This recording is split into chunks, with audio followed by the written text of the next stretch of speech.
ሰላም ጤና ይስጥልኝ ተከበራችሁ ተመልካችና አድማጮች የቻናል ቤተሰብ ተከታታዮች አዲስ መረጃዎችም እየወጡ አሉ። አጫጭሮችን የማስደምጣችሁ ይሆናል።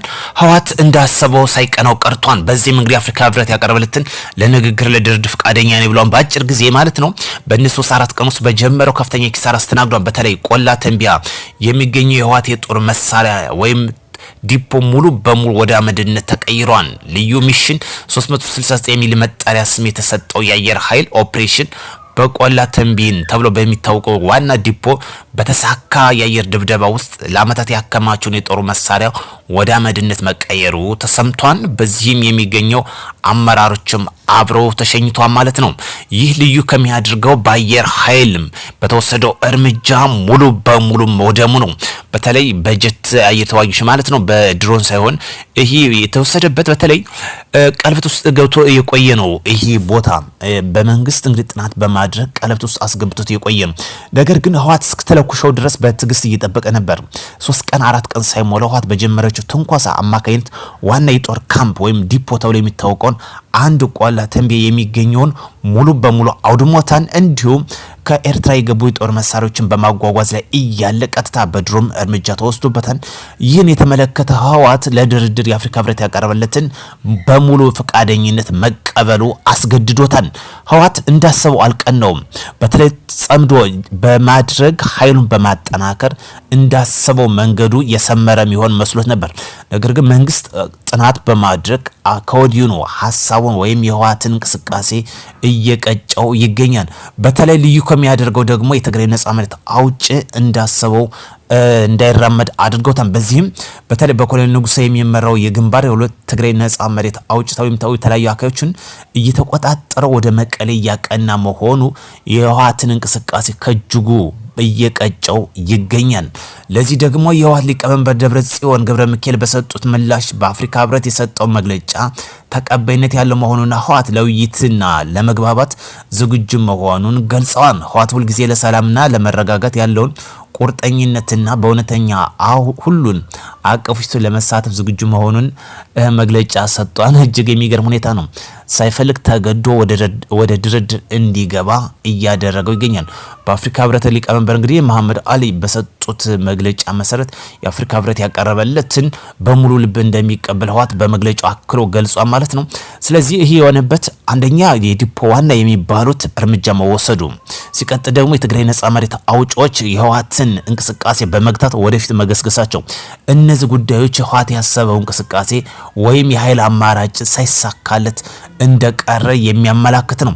ለዚህ ደግሞ ያቀረበለትን የአፍሪካ ህብረት የንግግርና የድርድር በሙሉ ልብ እንደሚቀበል በመግለጫው አመላክቷል። እጅግ የሚገርም ሁኔታ ነው። ሌላኛው ከምንመለከትበት ጉዳይ በአማራ ክልል እንግዲህ ታጥቆ ሲንቀሳቀሱ የነበሩት መንግስት ያቀረበላቸው የሰላም ጥሪን ተቀብለው ገብተዋል። በተለይ በአማራ ክልል መንግስትና የአማራ ፋኖ ህዝባዊ ድርጅት መካከል ያደረሰው የሰላም ስምምነት ተከትሎ በደቡብ ጎንደር ዞን ሊቦ ከምከም ወረዳ አካባቢ ታጥቀው ሲንቀሳቀሱ የነበሩት መንግስት ያቀረበላቸውን የሰላም ጥሪ እስከነሙሉ ትጥቃቸው ተቀብለው ገብተዋል። የአፍሪካ በተለይ የሀገራችን የምርጫ ቦርድ ያወጣውን የወልቃይት ስቴት ሁመራ ዞን በትግራይ ክልል መካተቱን የሚያወግዝ መግለጫ ሰጥቷል። በተለይ በመግለጫው ወልቃይት ስቴት ሁመራ ዞን እንግዲህ ጊዜው አስተዳደር ወይም ደግሞ የማንነት ጥያቄ ኮሚቴ አስመላሾች ማለት ነው የሰጡት መግለጫ ወደ 93 የሚደርሱ ቀበሌዎችን በማስተዳደር 4 ወረዳዎችንም እንዲሁ ወደ 5 ከተማ አስተዳደሮችን ጨምሮ ራሱን ችሎ እያስተዳደር ከፌደራል መንግስት ሳይደረግለት ማንኛውም ድጎማ ሳይደረግለት ራሱን ችሎ ለ5 ዓመት ሲያስተዳደር የቆየ ነው።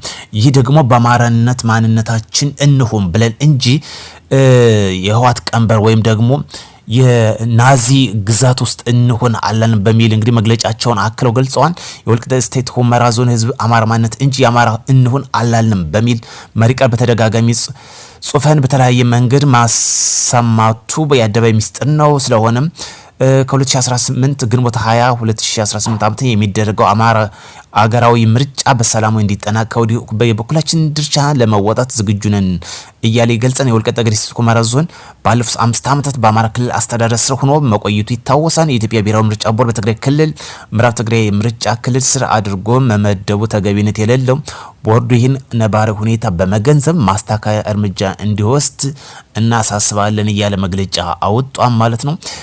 ይህን እንግዲህ በአጽንኦት እንደሚመለከቱ ተስፋ እናደርጋለን። ምክንያቱም በሰሜን ጦርነት እንግዲህ ይሄ ከፍተኛ የሆነ ዞን ነጻ ከወጣ በኋላ ራሱን ችሎ ራሱን እያስተዳደረ ነው የሚገኘው።